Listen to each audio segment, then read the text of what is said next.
She closed the heavy door behind him and felt the house inhale.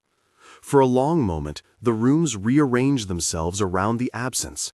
The sofa where he had kicked off his shoes, the narrow scar on the stair banister from when they'd argued, the little dent in the rooftop tile where they had once set a planter. The bracelet at her wrist, thin silver, a chain of tiny, linked hands, was colder than the rest of her. He had unclasped it there in the doorway, said something about things being simpler, then gone. The bracelet slipped back to its place against her pulse, bright and indifferent. She had practiced being alone.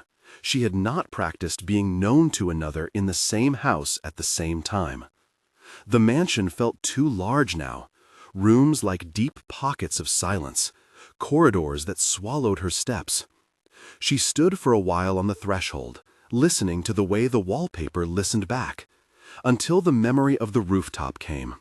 Cigarettes in the night, the city's distant breath like a low engine, his hand in hers, the simple geometry of two people balancing on the edge of the world. He left for a job in another city and a woman named Sarah who smelled of new coffee and new clothes. He left a note folded in the glove compartment. He left the cigarette butts on the roof like a little graveyard of what they'd once been. If intimate, tense stories like this pull you in, hit subscribe. The collapse happened 3 months later, at midnight, with rain against the kitchen windows and the clock whispering toward 2. Mr. Lee fell without a sound, so short and ordinary, Yan-Lu thought first that he had simply sat too suddenly. He was on the tile by the pantry, one hand curled toward the marbles jar on the shelf, his breath shallow as if someone had carefully unzipped a pillowcase and let the air all out. She found him with broth cooling on the stove and the lingering scent of ginger, his face peaceful in a way that broke her open.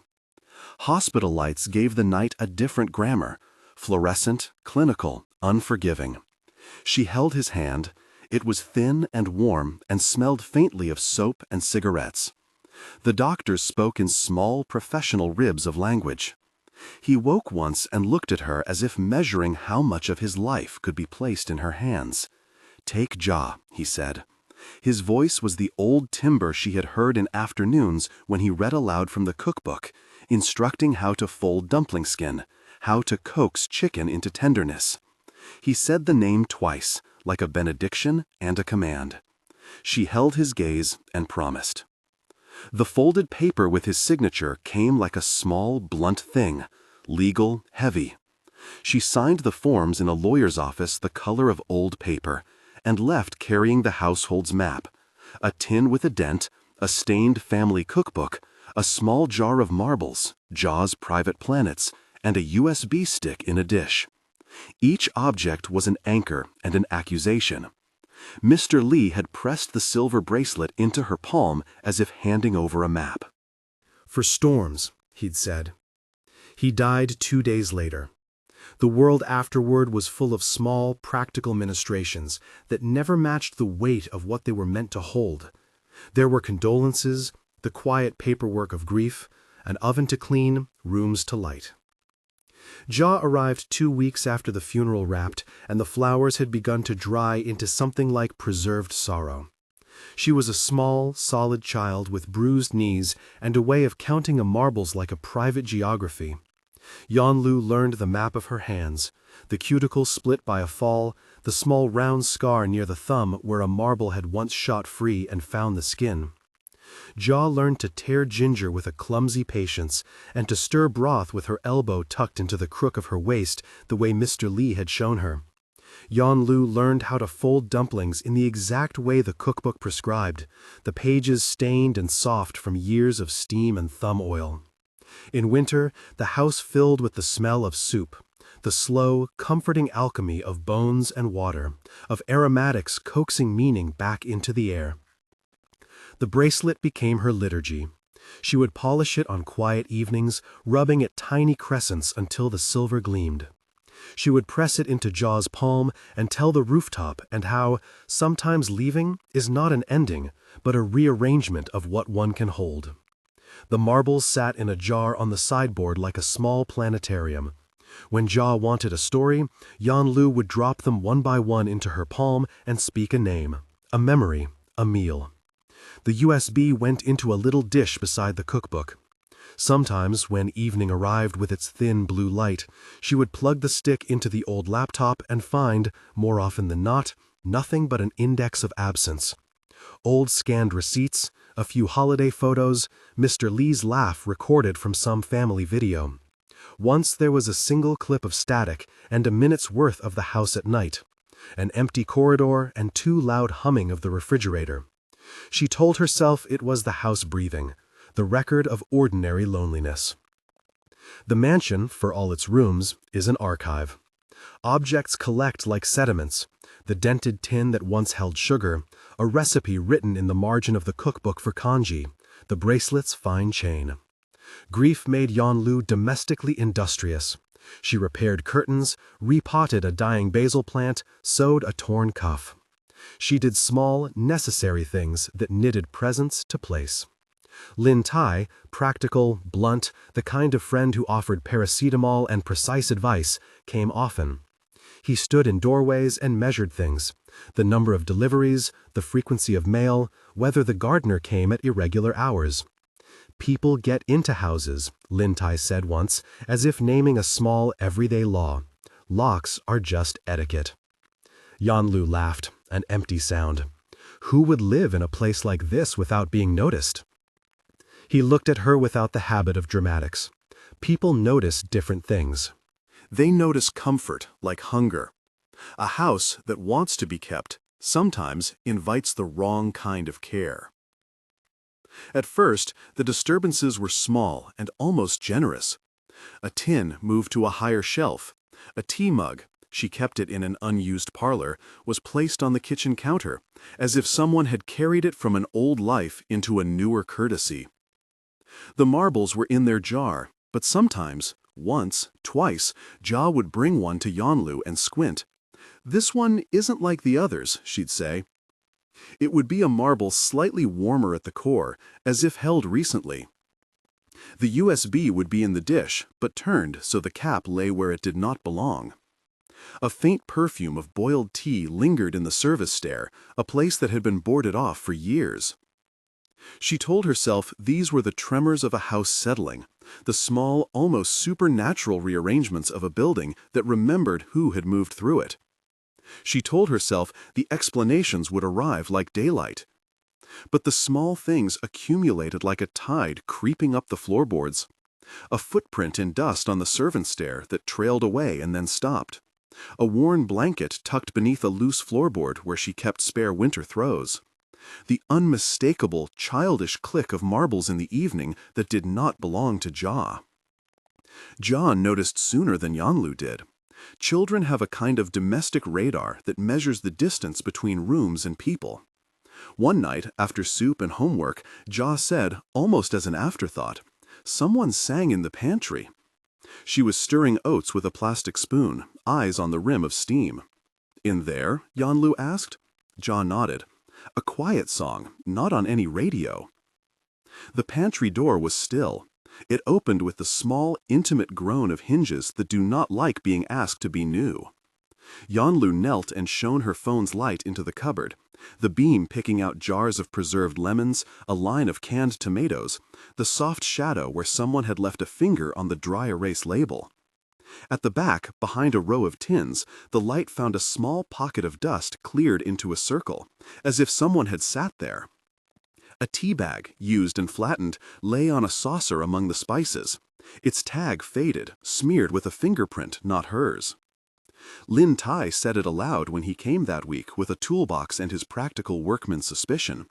This is a house someone knows how to keep without being seen. He moved with the deliberate impatience of people who are impatient with mysteries. He found a shoe print on the attic ladder. He found a scrap of newspaper tucked into a seam in the servants' stair. He suggested cameras, the kind that live in corners and make people accountable. He suggested changing the locks. He suggested that sometimes the only way to keep a house safe is to make it harder to love in secret. Yanlu listened. She did the things people do. She tightened latches, she moved the jar of marbles to a higher shelf, She left a light on in the hallway at night. She tried to translate fear into chore.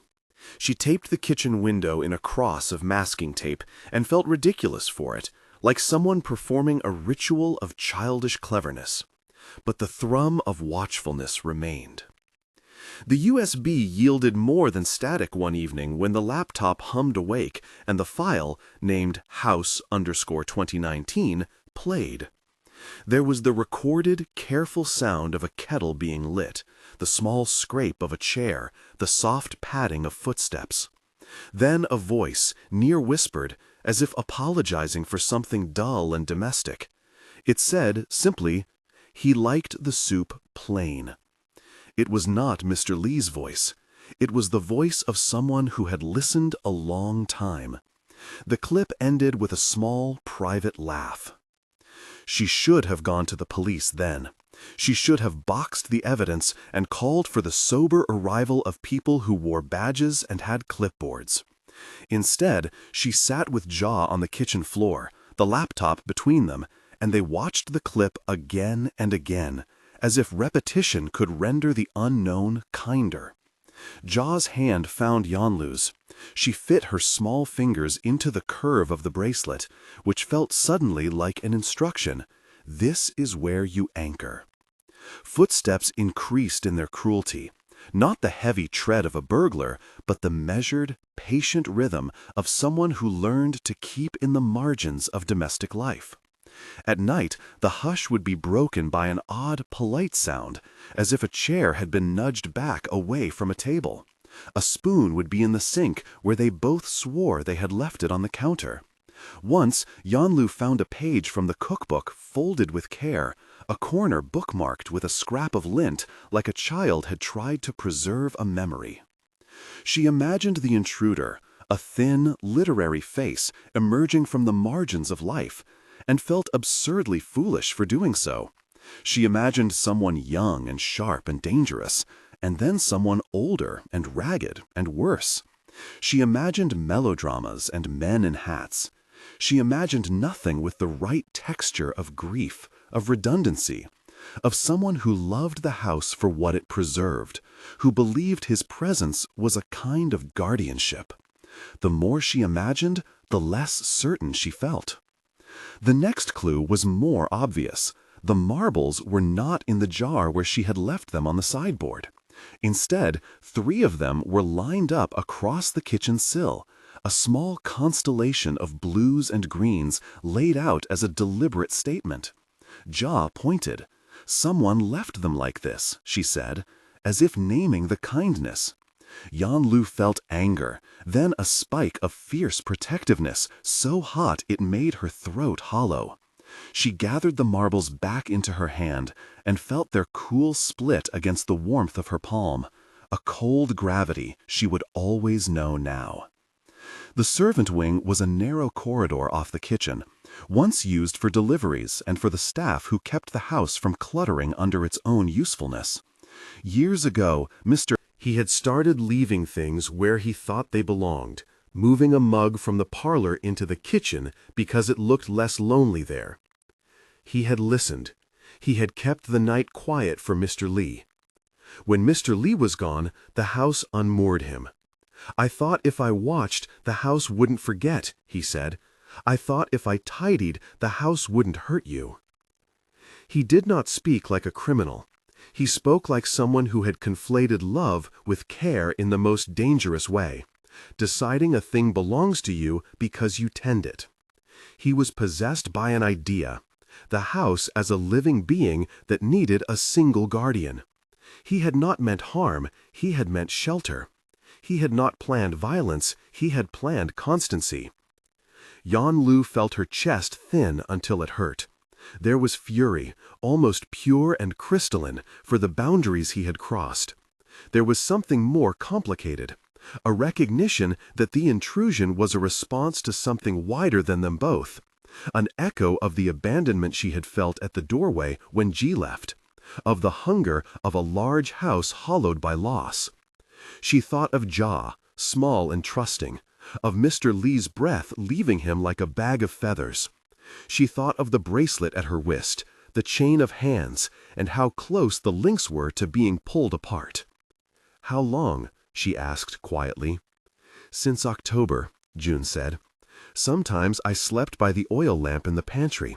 Sometimes I sat and listened. He liked when the soup boiled just so." He rubbed his thumb against the scar on his palm, the gesture of someone smoothing a memory. "I left marbles on the sill because I thought she would like the little lights. I put the USB where you keep it because once you plugged it and laughed and it felt right."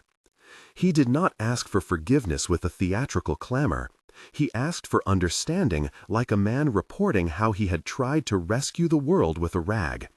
He offered no excuse for the secrecy.